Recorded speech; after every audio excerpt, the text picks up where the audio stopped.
Hey, what's up? It's Donnie Crashbones. Welcome to Unknown for the Most Likely. Today we have Aevlica, very awesome.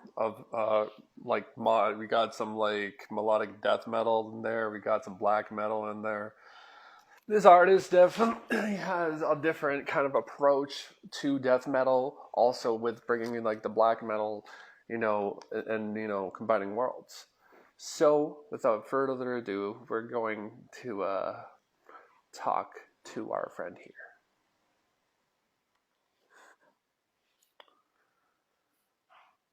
Just gonna have to get that figured out. It's always. I had technical difficulties the other day.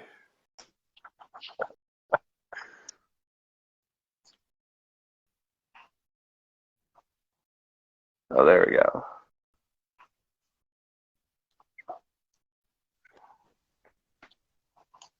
There we go. Hey, how's it going? Not bad, not bad. Oh man, it's been a little wild couple of weeks trying to, get even time with some people and stuff. So we have to reschedule the next episode because we were supposed to have another episode today. But it's good to have you today. Appreciate it very Yeah. much. Yeah, thank you. So is your this project a one-man band, or do you have people in your band? Aelvica is specifically a one-man band. My other project, Anthems of Gamora, I had a bassist, but he started a family earlier, later last year actually, and he decided that he wanted to put more of his time and effort into that than playing music for the moment, so he stepped aside. But specifically Aelvica, yeah, it's a one-man band. Man, that's really good. That's really good. Yeah, no, I've been listening to some of it. It's there's a lot of good one-man musicians out there doing some stuff, and it's wild that it's carrying on. Do you have any influences that make your project whole? Well, there's a few. I mean, the first black metal CD that I ever bought was in Nightside Eclipse by Emperor. So having that really grand symphonic atmospheric element has always been something that's important to me, and that was really what drew me into starting to learn how to play music in the first place. I wanted to be able to create that atmosphere with stuff, so I started playing with synthesizers, and I moved on to guitar later. Yeah. But then it was, I was also listening to Immortal and Dimmu Borgir, who ended up becoming a pretty big influence on the melodic side of the stuff that I do. I'm Hmm. not too keen on their newer stuff, Yeah, it their was later cheesy. stuff. Yeah. Oh man, no! I pretend that they broke up in 1987, and Throne Darkness Triumphant was the last good record, Yeah. in my opinion. Yeah. But you know, you go through all those bands. Of course, you hit bands like Burzum, and then Mhm. Mayhem. Of course, you have all those bands from the Norwegian scene, and the world just kind of opened up to me on a level after I had discovered some of these bands. And it was not just black metal in general. I was listening to all the Scandinavian death metal bands that were coming out at the same exact time in the Mm. 90s. And then slowly drifting towards like German thrash. So I was getting into Creator and Destruction and all those other bands. And it just gradually flowed into a lot of things. So I mean, there's way too many influences to count, especially now that you've got me on the spot. But Yeah. yeah, man, there's tons of bands out there that were instrumental and very important. Yeah, absolutely. Um, with your storytelling, with the writing process, it says it's very fantasy, and I like the idea of like, putting it with like death metal, melodic death metal, and black metal together. How's this? What's the stories on most of these tracks? Like, Most of them follow the tale of there is a specific character who is the god king of Aelvica. His name is Maxim Alcest. And Maxim is the avatar of an outer god named Moira, who was a lunar goddess who is kind of like the primary deity of the Aelvican people. Mm-hmm. Excuse me. Um, and it all really just kind of follows his journey leading the Aelvican people in a war against these southernly neighbors. There's another culture, another race of people called the Khaznians, who are very similar in both culture and language, the languages that I've tried to create for this story. But it's a collective of city-states that want the resources and of course, it's just the idea of conquering and glory and stuff like that. They're a very Mm-hmm. martial society, and it's mainly drawn from this specific city-state called Typhera. Okay. And the Typherans are a naval power. They have very, very extensive maritime trade, but they worship blood. Their main god is named Herush, Mm-hmm. and he is the Sanguine Lord. Um, so there's a bit of a more of a kind of a culture clash between the Typherans, the Khaznians, and the Aelvicans, in that the Aelvicans are kind of much more a little bit peaceful. Mm-hmm. They have kind of a martial society as well, but I mean they're more about securing their borders. They don't need to conquer because their goddess has provided them everything that they need in the valley that they live in. The Moiran Valley is what I call it. Yeah, that's cool. So the story goes between them, and it's also sort of a romance as well. There's a witch queen in Typhera named Larithia, and she is sort of going against both destiny and law in Typhera and Aelvica by wanting to be with Maxim. And Maxim sort of goes the same way as well, even Mm-hmm. though he's not part of his destiny either. Then there's the Typheran overlord whose name is Kalanis, who's related to Larithia and wants her for himself. So really this whole war is starting not just over resources and wanting to conquer, but it's also, this is going against our religious views, and it's kind of like a Helen of Troy situation as well. Mm-hmm. And then on the opposite side of it, I've got a completely new thing that I started doing. It's another country called Duar, and Okay. the Duar they're basically Saxons. Mm-hmm. And they're kind of caught in the middle of everything. They're allied with Aelvica, but they're keeping themselves back, and they've always... the Duarians were in the continent of this long before the Aelvicans came into the valley. Okay. So they were in touch with the Khaznians and the Typherans for hundreds of thousands of years, whatever, beforehand. And it's really just them trying to maintain their borders because everyone's at war with each other and all this stuff is going on.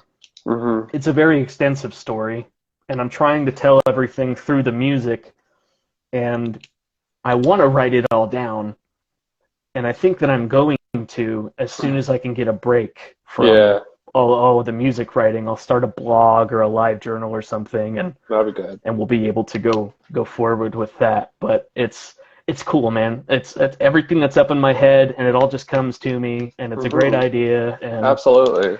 and I love it just as much as other people love listening to it. So Yeah. No, I feel that is a really kind of good thing that in metal, around metal, like, it's that storytelling type of stuff. Like, when you do that stuff in punk, it's different. It's way different and stuff. From all the, I from, just think yeah. it's a lot better than uh, especially when you're making up your own thing.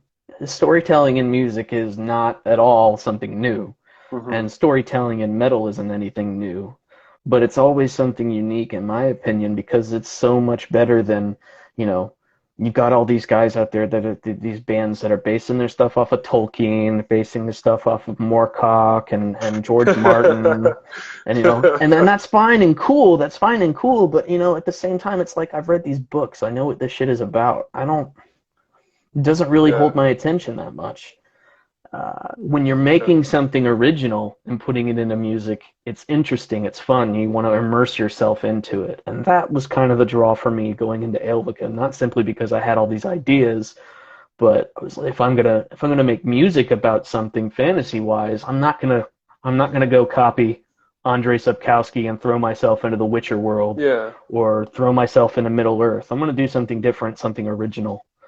And that's important. That keeps metal, in my opinion, that keeps metal fresh in a Yeah. way. It's always interesting. You don't have to evolve it. You don't have to be technical. I myself am actually a very mediocre musician, but it's the fact that it's getting done and it's unique. No one else Yeah. It sounds has an great. Aelvica. Yeah, exactly. That is a true statement right there. Yeah. Um, when when you came up to this, you were talking about, you read books kind of stuff. Are like what kind of books would you be going into and finding, and where, and would you be finding them at your local library?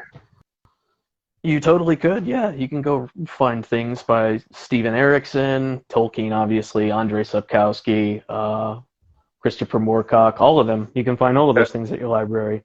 I pull a lot more influence, I think, from nonfiction, however. I like reading history books Yeah. and learning, excuse me, and learning about cultures and things like that.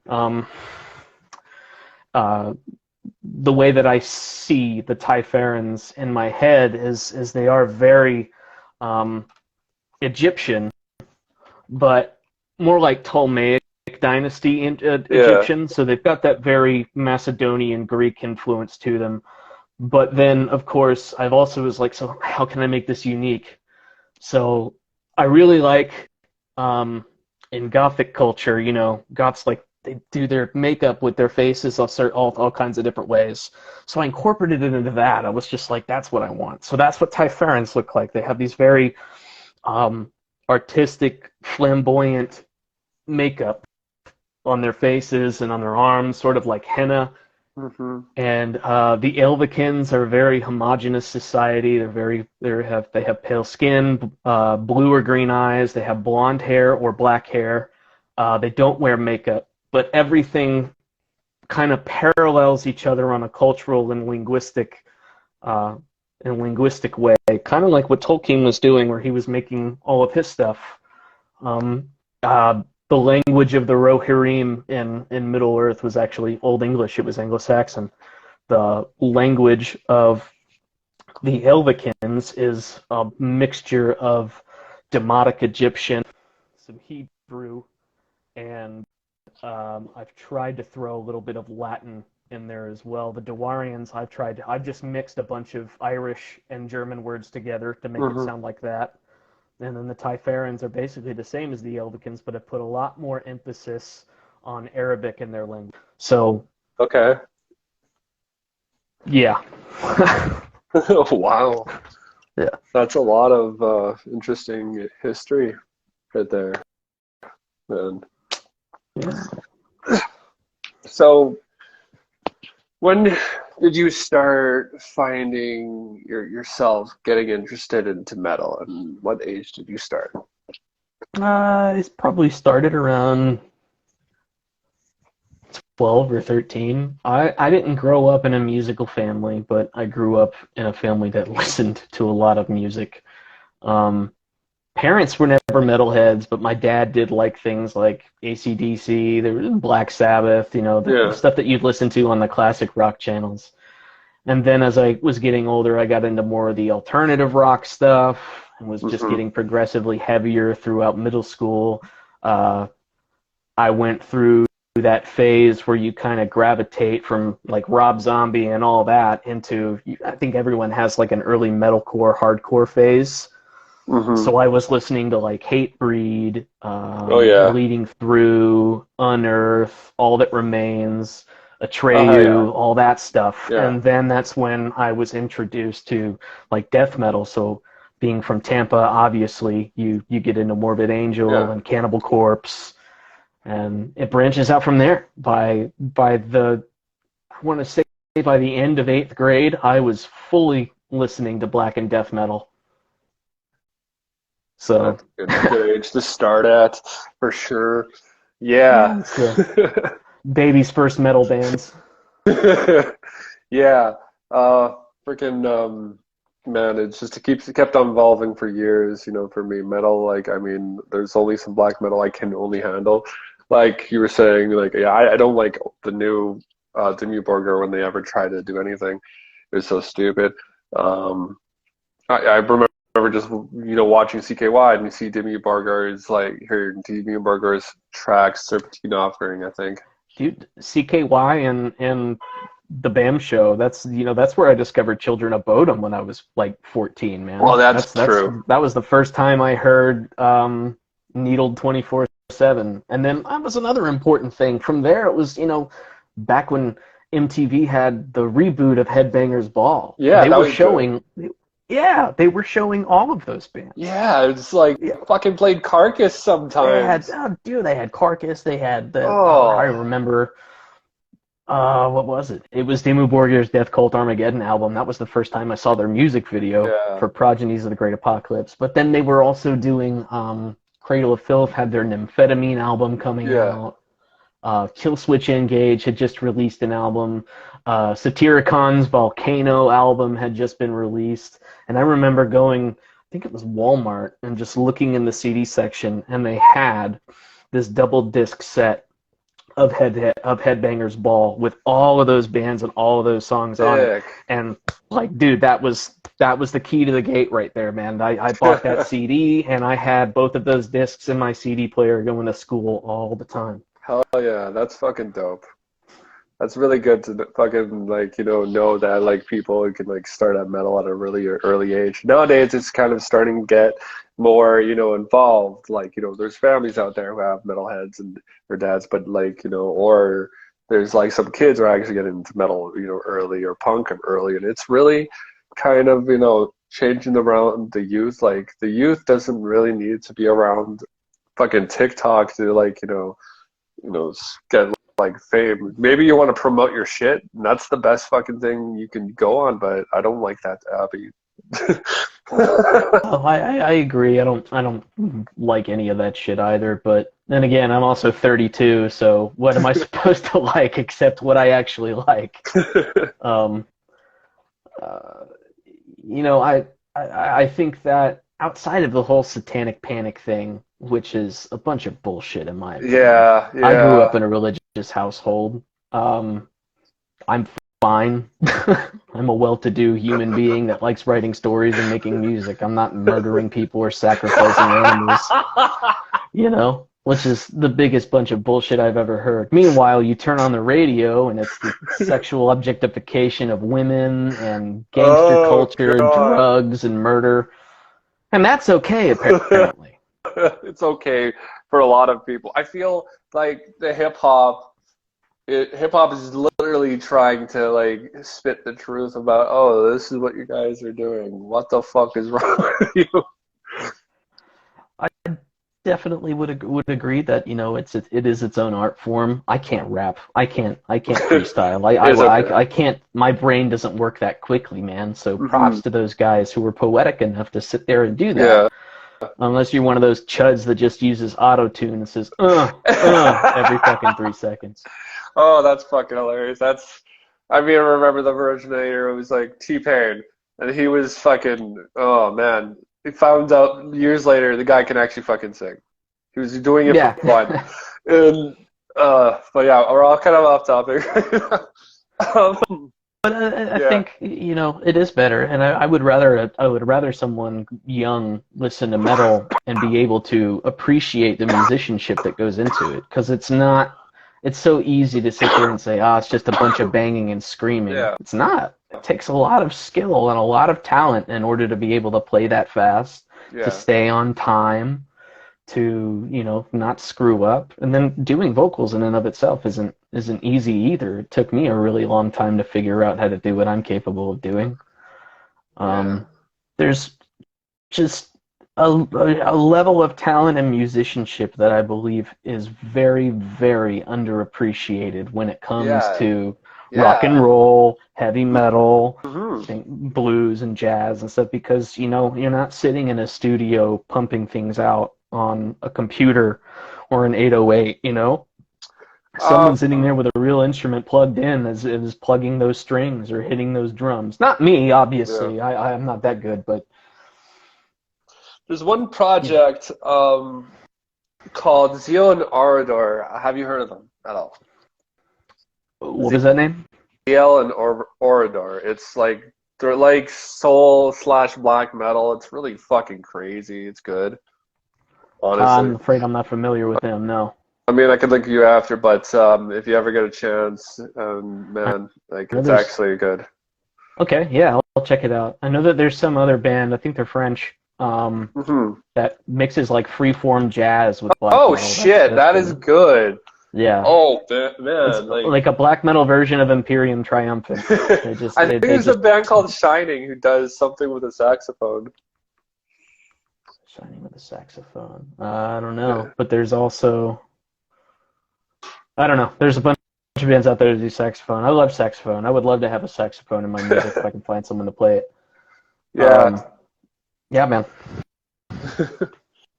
So finish this off, this 10 minutes off, just kind of get to know that side of your, do you like cinema at all? Is there any I films do. I that do. literally you're I very love adept to? films. I love films. I specifically like period films because I'm a history nut. Yeah. Um, but there's lots of things that I can that I enjoy film wise, you know. So yeah, so I guess sometimes cinema goes into creating the music because when you're writing these things, you know, you're using your imagination, so you're seeing this stuff in your head. So you know, when I'm writing a song like Equites Aelvica for that matter, which is all about Aelvican knights, the knights' cavalry charging the enemy down on the battlefield. I'm seeing that in my head as I'm writing not just the lyrics but the music itself. Yeah. How do I really draw home that someone listening to this can picture in their head just this massive wedge formation of armored knights charging into a battle line? So cinema helps with that. It definitely. Has any Monty Python been in that watch? Have you watched any Monty Python at all? Yeah, yeah, I'm familiar with Monty Python. Yeah. Um, it's just a lot of people don't, know about the old stuff as much as, but Oh, no, all yeah. good. But you're really into you're into a lot of that fantasy stuff. You're like very into like the medieval stuff too. Medieval is very important, but I think with a lot of the stuff that's going on in my story, I'm really looking back more towards the Bronze and the Iron Age, Okay. specifically with the parallels of cultures Oh, from that's deadly. our world, from real world history. Um, I would like to, though. I have pondered the idea of doing a massive time jump someday and putting Aelvica in, like, I don't know, 18th century. That would be So, bad.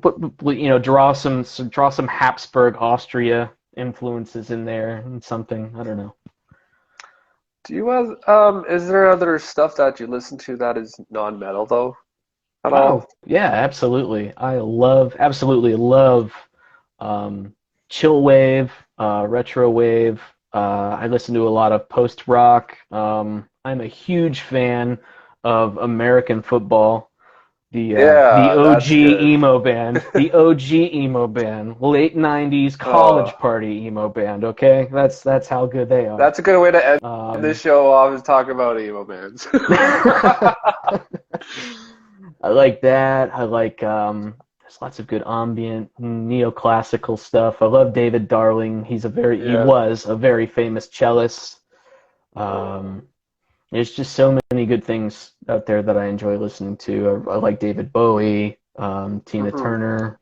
I like Little River Band, Oh, Doobie hell yeah. Brothers, Oh, The wow. Allman Brothers. You know, those are things that I grew up listening to in the car with my Yeah. parents. Yeah, me You know, too. so there you go, man. So everybody starts off with that stuff. That's where the interest goes, It's and then good. It's a good thing to start, to like get raised by around that music. It's just a good start. I feel like some people just get like pushed into like something rough too soon. So I think Having a variety is good.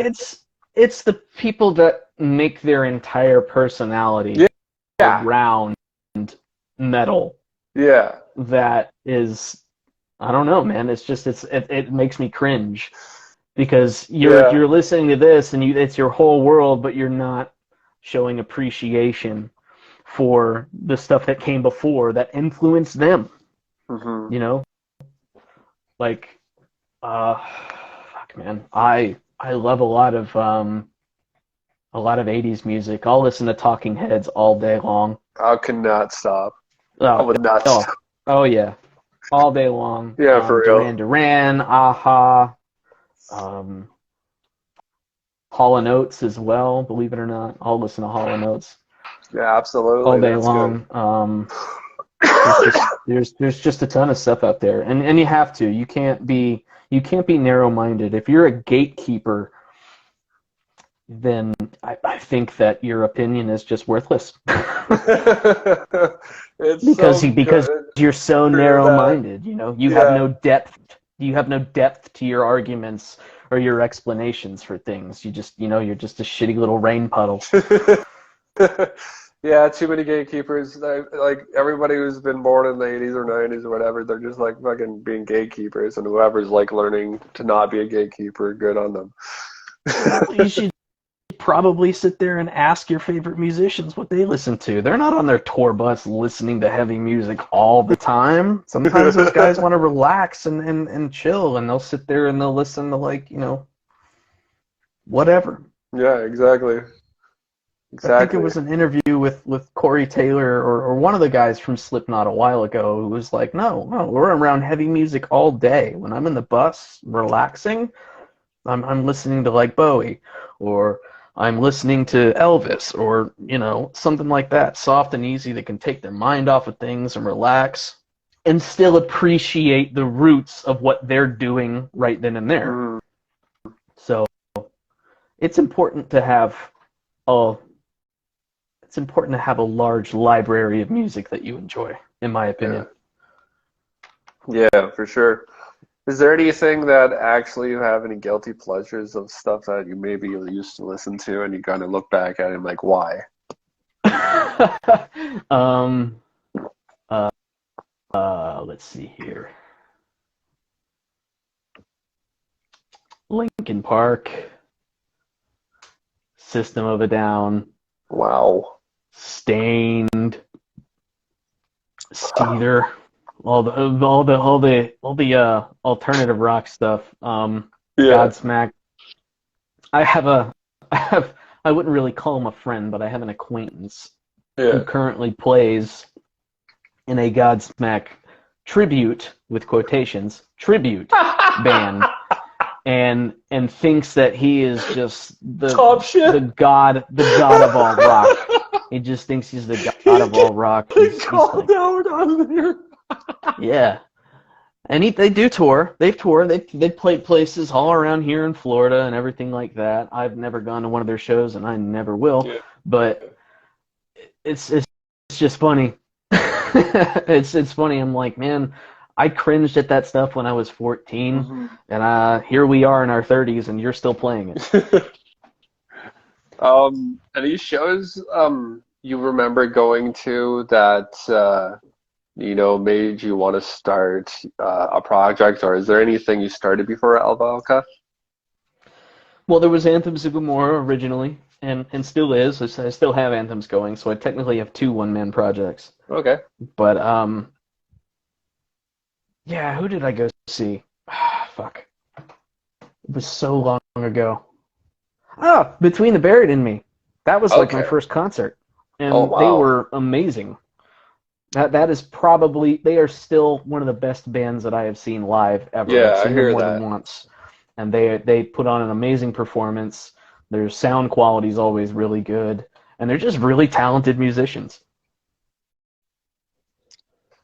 Yeah. I've heard them come to town a couple times. They've literally played a lot of shows. I think If they're underrated. if even if you're not into their music or not Yeah. familiar with it, dude, just the show itself is worth it. You should just Yeah. go and watch these guys play. It's fantastic. Hmm.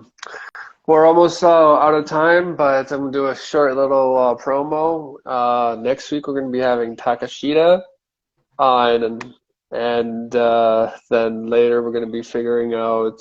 We're gonna be having one with Fujako in May, and yeah. Well, thank you for coming on the show, man. I really appreciate it. Uh, if yeah, just link us your Bandcamp and stuff, and definitely I'll share. I, I definitely will, my friend. Aelvica.bandcamp.com. Put it right there in the chat.